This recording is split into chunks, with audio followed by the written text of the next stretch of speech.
Hey, right for Canada. What is right for Canada? I know. I saw a Martian yesterday. He landed at my ranch in Alberta. I looked at the Martian. I said, "What are you doing?" He says, "Take me to your leader." I said, "I will, as long as you promise to take him back with you. Take the prime mistake away from us so we can have a better country." That would be kind of nice. Now let's swing over to Sweden. They have a minister there for gender equality. I'm sure she's probably got Alberta money in her pocket, because that's what the Prime Minister of Canada does. He always sends money for this gender equality nonsense that he does literally around the world. In any event, back to this. She says, "I need treatment for this phobia of bananas."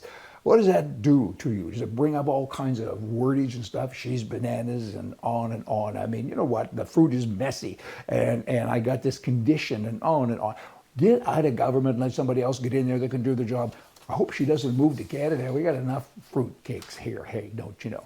Now, I was with a guy in Edmonton the other night, and we were talking about transgenders. There's a group of us at the table, and this guy went ballistic, and he yelled and he hollered. And I mean, I thought we had to call for help. I don't mean physical help. I mean like a wagon, a padded wagon to haul him away. In any event, this was his thing.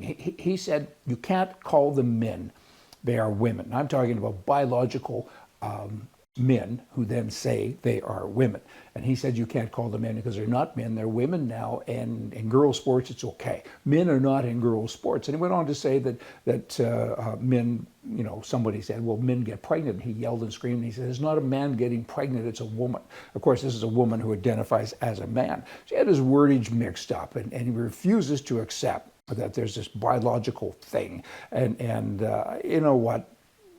He's nuts. And he's in Edmonton. I mean, I don't know where to ship him. There's a little place by Edmonton. There used to be, what is it, Oliver or something, or Ponoka, someplace with padded walls. Because he just went crazy and he wouldn't listen to anybody else's point of view. And he thinks it's okay to have a 6'2", woman, strong, used to be a man, in sports, particularly boxing, and punching a woman in the face.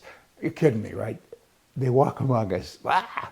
Hey, immigration. We spoke of that too at this little round table in immigration. And one guy said, "We're all immigrants." And I said, "No, we're not.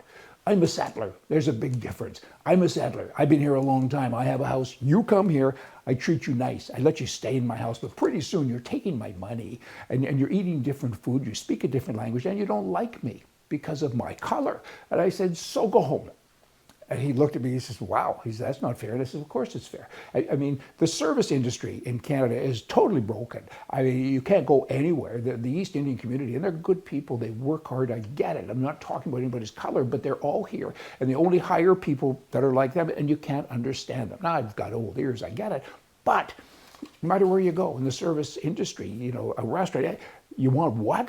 I order this and I get that. And I mean, it's not nice. You phone some government office and says, "Press 1 for English," and you do, and the fella comes on, he can't speak English. So the service industry is a mess because of immigration.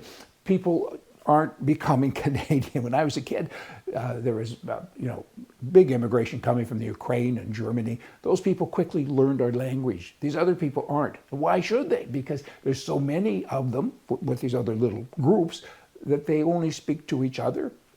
Not all of it. I get it. We're surviving. But it is our country, is it not? Aren't we the settlers? So you can come, you can live in my house, but you have to kind of do what I do. That's the point. And I see it particularly in Alberta.